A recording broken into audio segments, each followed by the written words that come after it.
Episode 170. Today we recap what's happening down on the farm and are joined by Pirates' former first-round pick and current infielder for the Altoona Curve, Termarr Johnson. You're listening to the Bucko Banter podcast, brought to you by the Just Baseball Media Network. Cue music. Rockin' 101, she compliment my taste. Whiskey in my lemonade, cause I like the way it tastes. Best seats at the Pirates, can they let me run the base? Yeah, my time is like my money, cause I can't afford to waste. Wifey is a lawyer, take my date to my dates. Order steak by the plate, send in case after case. Run my race at my pace, clear the grass of the snake. Welcome back to another episode of Down on the Farm. We have a lot to talk about this week. A lot is happening down in Indy, Altoona, Greensboro, Bradenton, everywhere, the complex. A lot to talk about. Some promotions, some IL stints, unfortunately, and some other news. Before we get into it, shout out to our partner at Rhythm. Betting on baseball is extremely difficult. I'm terrible at it, but anytime we use Rhythm, Scott, we seem to hit. You know why?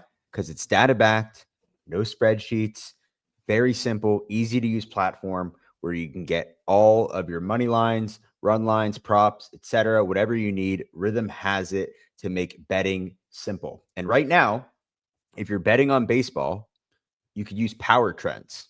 Okay, have you heard about this? I have, but tell me more. Cool. Pretty cool. So you're looking for the best return on your investment when it comes to betting.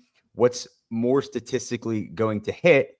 And Rhythm is just going to do the work for you. So they're going to identify certain trends. And if there's a lightning bolt right next to either a money line or a parlay or a certain combination of players, events, whatever you want, they will identify it for you to give you the best return on your investment. The model finds it, Rhythm highlights it. You just tap and bet smarter. So right now, use code JustBaseball50. That's all caps, JustBaseball50 to get 50% off the entire year when you're betting with Rhythm. So bet smarter with Rhythm. Minor league episode of the week. We got some bangers of interviews coming up. Every single week we've had an interview. Brandon Bidwell was last week. That was electric. He's such a dog. 0 ERA. Like everything. Still a 0. Yeah, everything you want and more from an Aussie relief pitcher. He brings the energy, man. Like he had me hyped up, and most of these interviews do because it gives you something to look forward to in the future. And there's a lot of success happening down on the farm right now. I know you mentioned there's a lot of promotions, some IL stints, people moving around, but usually, I mean, I'm going to err and say most of it's on the good side right now. Yeah. And we talked about Connor Griffin, we talked about Wyatt Sanford, but let's do the headlines real quick. Scott, why don't you bring us into Tuesday's headlines, and then we'll kind of go throughout the week. Yeah, let's start with some big news. The Pirates promoted second round pick last year, Wyatt Sanford, from the complex to Bradenton. So he's not moving. He's just going 5 minutes down the road to Lecom Park. He's been exciting so far in the complex league this year before getting to Bradenton. He's slashing 259, 47, 370 in 20 games. Plus defense. The glove is legit. And he's an on-base machine. The question has always been like, how much is he going to hit and how much thump is he going to generate? He's going to get on base. Is he just going to be a glove first guy? Well, we'll get into that. He's had a big week. Tuesday, Carlson Reed and Tyler Samaniego had rehab assignments transferred to Greensboro, while left-handed pitcher Inmer Lobo was placed on the 7-day IL. I believe he was with the Grasshoppers, reliever. And then Thursday, catcher/outfielder Cam Yannick, who was drafted last year as well, was with the Marauders, placed on the 7-day IL, while outfielder Ian Farrow was transferred from the complex of Bradenton to take his spot. Adam, why don't you bring us into the rest of the weekend here?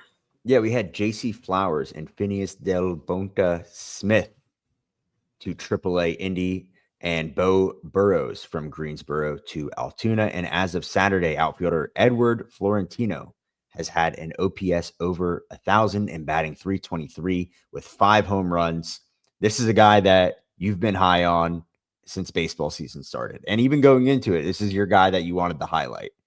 Yes. Looks like it turned out like big dude, like a lot of raw talent there.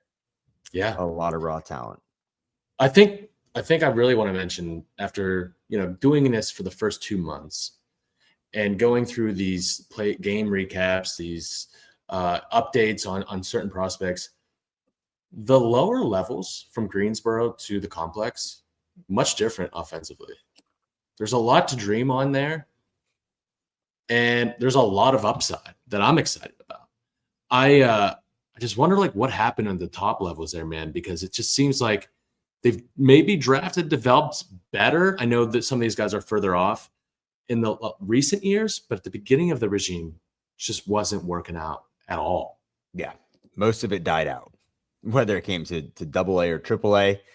Sunday, catcher Sean Ross heads to AAA Indy with Sullivan heading to Pittsburgh. And then Sunday, our guy, friend of the show, two-time guest, first-round pick, Connor Griffin and Will Taylor, both promoted to High A Greensboro.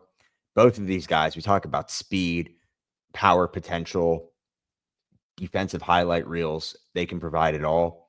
Really excited to see the progression of not only Connor Griffin, obviously, but Will Taylor was a name I was super high on coming out of this draft just because the athletic ability, and it's working, man. That team is almost 20 games above 500, and they're about to blow through their league, man. It's their offense is something to behold.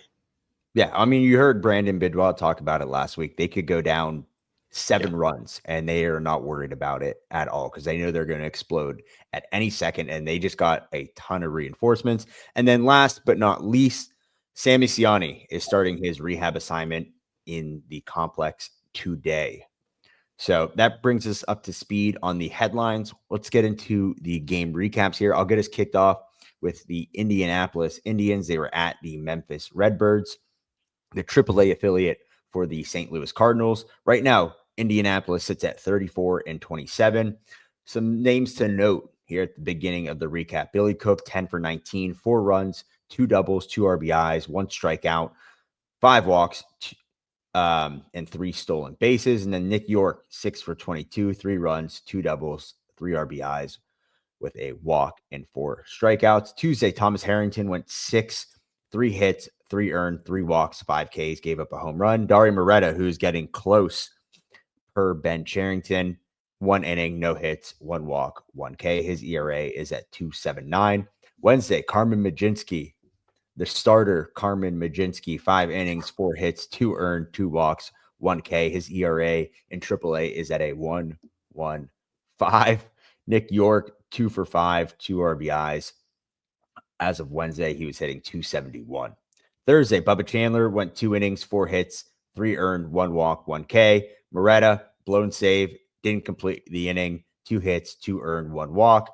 Nick York went 3 for 5 with 2 doubles and an RBI. Billy Cook went 2 for 3 with a double and 2 stolen bases. He has 9 bags on the year. Friday was Hunter Barco Day, 4 innings, 7 hits, 4 earned, 3 walks, 5 Ks. Doesn't give up many runs this year. Is that the first time he gave up 4 runs all year? So, Absolutely has to be. Billy Cook went 3 for 4 with a double on the day. And then Saturday, Moreta had 1 inning, no hits, 1 walk, 2 Ks. And then Ronnie Simon, newly added addition from the Marlins, middle infielder, went 1 for 4 with a home run, his second on the year with an RBI. He is hitting 357. And then Sunday, Harrington, again, 6 innings, 2 hits, no earned, 2 walks, 3 Ks. His ERA is now at 5.76. Gotta love what you saw from Billy Cook this week, man. Let him cook for sure. He's got off to a slow start and he's starting to heat up. Let's go to Altoona. They were at New Hampshire. The Fisher Cats, AA affiliate for the Blue Jays. Altoona sits at 25-32 after the series. Kind of a tough week offensively here. Termarr went 3 for 23, a double, a home run, 2 RBIs, 4 Ks. Jack Brannigan went 2 for 17 with a walk and 5 Ks. Mitch Shibb went 5 for 22 with an RBI and 3 walks. Tuesday, Alessandro Urcolani, 4 innings, 2 hits, 1 earned, 1 walk, 4 Ks. Wednesday, Jaden Woods in relief, 1 inning, 1 hit, 2 Ks, 4.81 ERA. Thursday, Wilbur Dotel, 5 1/3, 6 hits, 2 earned, no walks, 7 Ks, 3.62 ERA. Look at the 0 walks there for Wilbur. Good outing from him. Wilkin Ramos, another guy I love out of the bullpen there, 1 2/3, 1 hit, no earned, 3 Ks. Saturday, The curve cut no hit, man, in game 1 of a doubleheader because Friday was rained out. Po Yu Chen, 5 innings, 8 hits, 4 earned, no walks, 3 Ks. Seems like that promotion to Indianapolis was just temporary. Bo Burrows made his way up to Altoona. He threw 1 inning, 1 hit, no earned, 3 Ks. In game 2, Termarr, 1 for 3, his 7th home run of the year with an RBI. He stayed hot on Sunday, went 2 for 6 with a double and an RBI, averages at 239 to end the week. Greensboro versus the Hub City Spartanburgers, the high A affiliate for the Rangers. Greensboro right now 37-19. Names to highlight is Merlin Valdez, 3 for 20 with 1 run, a double, a triple, 4 walks. Lonnie White Jr., 1 for 12 on the week with 2 walks, 5 Ks. Has another stolen base, though. Javier Rivas, 4 for 21, continues to show some power with a home run, 4 RBIs. Omar Alfonso, 7 for 22 with 4 runs, 3 home runs, 7 RBIs, 1 walk, and 6 Ks. Tuesday, Deuce Gorson, 2 for 3 with his 3rd home run on the year, 3 RBIs. Wednesday, friend of the show, Antoine Kelly, went 6 innings, 3 hits, 1 earned, 1 walk, 7 strikeouts. His ERA is at 3.38. Tyler Samaniego on his rehab assignment, 1 inning, no hits, 2 Ks. Thursday, Christian Curtis, another friend of the show, man. The whole Greensboro Grasshoppers team. We're going to get them all for sure. Christian Curtis, 3 2/3, 3 hits, 2 earned, 4 walks, 4 Ks, gave up a bomb. Kiner Delgado with his 9th home run on the year, and then Deuce Gorson hit his 4th home run on the year. Friday, Connor Wheatgreaf, 5 innings, 4 hits, 1 earned, 1 walk, 5 Ks, and then Omar Alfonso hit his 7th home run on the year.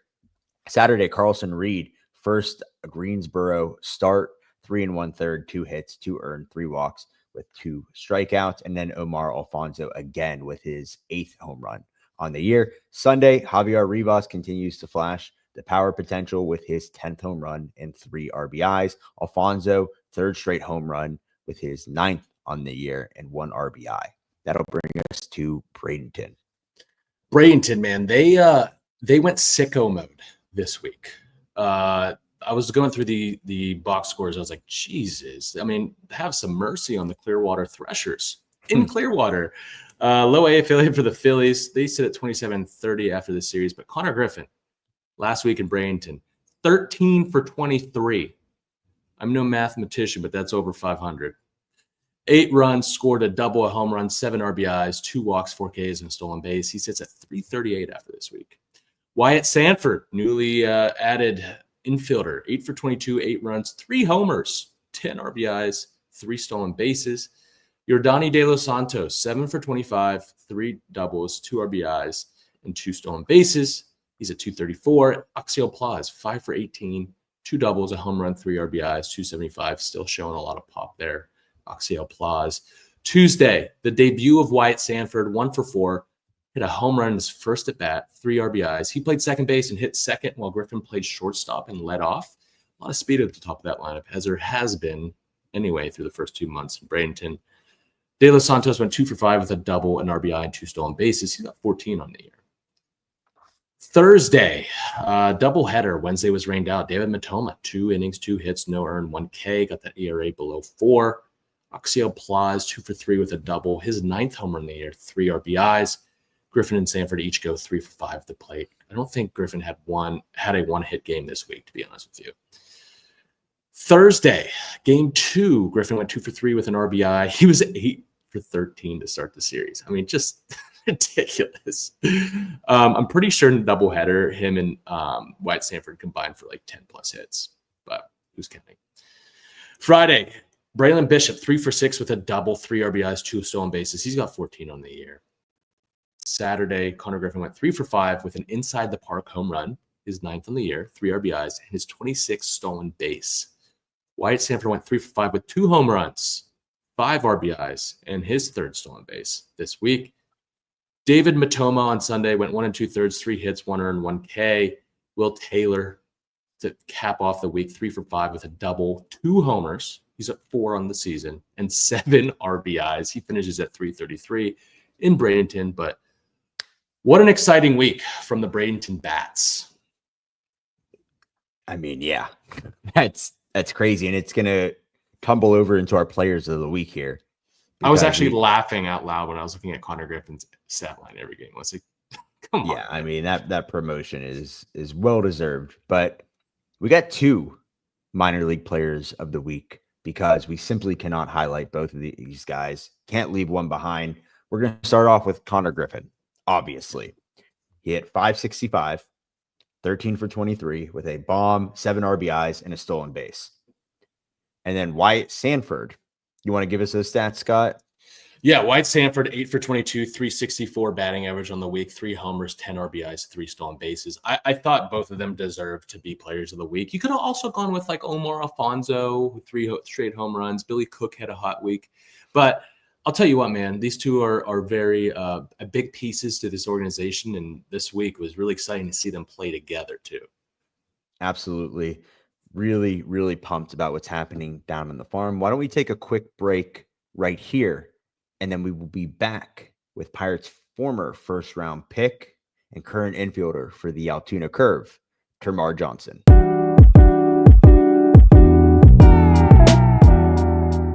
Joining us now on Bucko Banter is former first-round pick for your Pittsburgh Pirates and current infielder for the Altoona Curve, Termarr Johnson. Termarr, welcome to the show. Thank you guys for having me. Termarr, man, welcome on the show. It was a pleasure meeting you a couple weeks ago down in Altoona. But let's just jump right into it, man. How's Altoona going for you this year? What's been the biggest adjustment going into this year, this next season of ball? Yeah, it's been really good. It's been real good from the standpoint of everybody as a team. We've just been trying to, keep going. Stack up wins each day, and try to put ourselves in a good spot. By the time All-Star break comes and everything like that. Not really too much as far as adjustments go. Just trying to stay consistent each day and make sure that I'm doing the right things on the preparation side, and making sure that my body stays up to date every single day. Everything takes care of itself on the field, so not necessarily worried about that.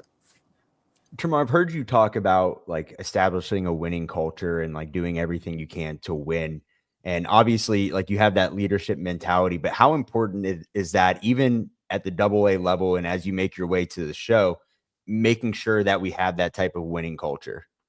Yeah, I think that's the most important thing. If I'm a pride myself as a winner, I gotta make sure that I'm, practicing at it every single day. Whether it be minor leagues, doing various things like even doing stuff as a fall league or doing things that I did USA, just trying to learn how to win, small stage, big stage, whatever it is, just learn how to win games and seeing what I can do, to help the team win, whether it be on the physical side, on the baseball field, or even in the clubhouse, just trying to motivate the guys, even when it's, relatively hard. Yeah, absolutely, man. I think Max Clark was on our network's podcast a couple weeks ago, and he talked about how the Tigers are building a winning culture from top to bottom, which I thought was his interview was awesome. He was talking about how they want to win at every level. It seems like there's been a kind of a mindset change too within our organization. It seems like a lot of the affiliates are competing at a high level this year, and a lot of guys are emerging. Do you notice a change in the mindset or the culture at all at the minor league level? Yeah, I think most definitely, just from the top down, obviously, the prospects are the guys that you look at for that leadership and everything like that. And I think it's a big thing for us prospects just to always have that kind of, leadership mentality and always want to go out there and win each day, win each game, and whether it be on the work side of things, have that mindset, physical, be that role model for everybody else on the team and everybody else on the field. And obviously when the game starts, be that motivator and obviously have that energy every single day. Termarr, I want to talk about the swing and the approach and kind of just break everything down. I know you have more of like a unique stance and setup at the plate. And I think you've had pretty much that same thing since you came out of the draft, right?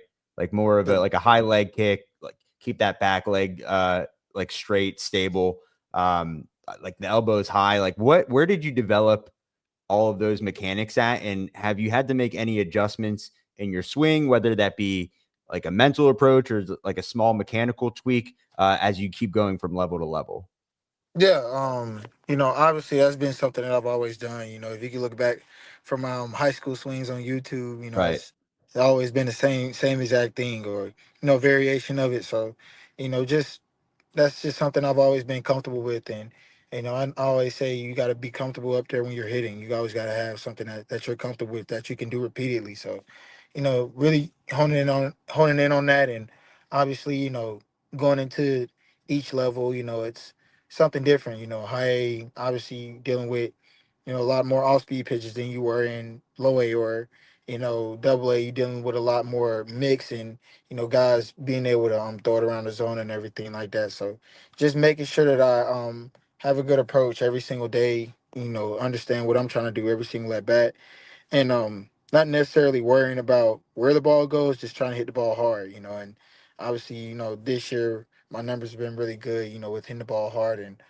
just letting everything else control itself, because once you hit the ball, really everything is it's out of your hands at that point. Right. Yeah. Absolutely. Absolutely. What do you think has been the biggest? I think you might have just answered it, but what do you think has been the biggest adjustment, especially going from high school ball to pro ball? We just had Jack Brannigan on, and he was mentioning going from college ball to pro ball and how pitchers are more consistent and they execute more. What have you noticed from your perspective? I would say more so from high school ball to pro ball. In high school ball, um the variation in speed, I would say, you'll have a guy every once in a while, throw a ball that they could really rev it up to probably 95, 96, or whatever, and everything like that. But I would say more so in pro ball, you'll get that a little bit more consistently. So, it's been really good challenging myself from that standpoint, with more velo and everything like that. And obviously I would say, like, I've got my time more down, more so with velo, so that necessarily hasn't necessarily been a problem for me anymore. Like, I can hit any fastball, whether it's 89 or 90, 95, 100, 100. It doesn't really matter what it is. So I think that's kind of been really good from that standpoint. And now it's just at a point where I'm just hitting, and, just trying to make sure that, I get my pitch, and when I get it, I don't miss it. Is that leg kick timed up with when the pitcher separates from the glove, or is that just on a like a guy by guy basis, or is it always consistent in every at bat? Yeah, for sure. I think more so for me is like I'm watching a ball. I'm not Right. necessarily using the pitcher as a timing mechanism, because obviously you see a lot more pitchers. It's different variations. Not every pitcher has the same kind of um Sure. timing. Guys that slide step, guys that do, a double leg kick, guys that go, low arm slide. It's so different. So just making sure that I'm seeing the ball out the hand and being able to allow my eyes to, you know, make that decision quick enough in order for me to get my best swing off. Has Go oh, ahead. Go real ahead, quick, Adam. has the bat speed been a focus? Because the bat speed, I mean, you mentioned hitting the ball hard, but like the bat speed numbers have been off the charts, and like you have a ton of like the twitch and the swing and the rotational ability definitely contributes to that. Has that been a focus in providing more power to your game? I've, I mean, that for me, that's more a God given. Ever Yeah, since I've been a kid in high school, I've always had some, bat speed. I can really whip that bat through the zone. So, and I've been able to use my body really well. So it's not necessarily been a focus, with everything, just letting my bat play how it's supposed to play and everything like that. And I'm really happy with things, how it's been going. Tomorrow, I love talking about the mental side of baseball. It's a long season. It's a mental grind, especially going from high school to pro ball. It's inevitable that you're going to go through, a downturn every once in a while, maybe a slump here and there. But how do you handle those situations, and how do you, get back into the groove? Yeah, like I say to all my teammates, we were just talking about this, just understanding that it always comes back. The game always comes back. Sometimes you may be on the wrong side of things, where you're hitting the ball really hard, and guys are playing really good defense behind their pitchers and everything like that. And there's sometimes where you're not even hitting the ball hard and everything's falling. So just understanding how the game goes is, like you said, like, play a lot of games during the season. So, and you get a chance every single day. So, just having that mindset of, like, it always comes back, and not necessarily getting worried, or, getting worried about things when they don't happen, when they don't happen in your timetable. Because obviously, you want to get it every day. You want to be able to produce for your team every day. But sometimes, like I said, guys are playing good defense, and that's what guys are paid to do. You're supposed to play defense. You're supposed to steal bases. You're supposed to hit the ball. So, guys are doing their job. You just got to make sure that you're doing your job, and when your time comes, your time to come. So. Termarr, last time you were on our network with Arm and Jack, I think Arm brought to your attention you haven't faced an arm that's been younger than you in your professional career. That's still true to this day. And that was probably a year ago. Yeah.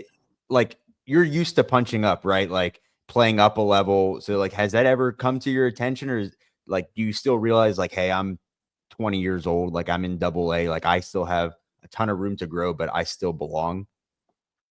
No, I mean, like I said, I've always done that, Yeah. playing up. So it really doesn't matter about what age. Like for me, like when I step in the box, man, I'm the best player in the world. So it doesn't matter who it is. I don't care if you 30 years old, 40 years old, 25. I don't even care if you my age. I don't even care if you 17. Like you got to come throw that ball over the plate 3 times, and my best against your best. And that's what I love, man. I love competing. So. It really doesn't matter about age. It's just that competition aspect of the game. Love that. Love that mindset, man. Love that. What does it mean to you to be a part of the next core group of the Pittsburgh Pirates?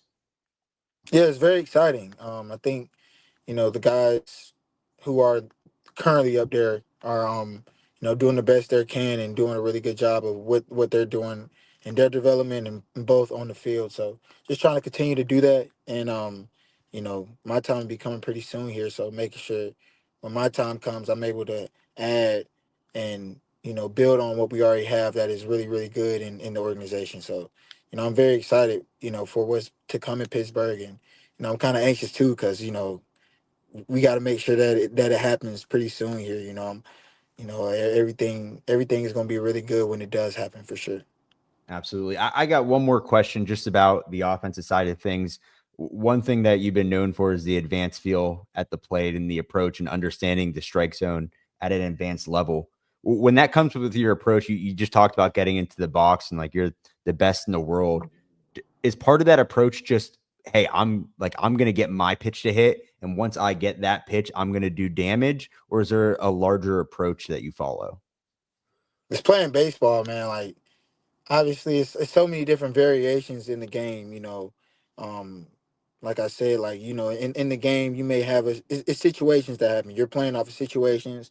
You're playing off what you're trying to do, and you're playing off of what a pitcher does. And obviously trying to put that all together. But for me, when I step up in there, like I said, I'm just trying to hit what I want to hit, and when I get it, I don't miss it. So it's not necessarily like, oh, I get my, like, I'm only honing into one thing and I'm trying to Right. hit that.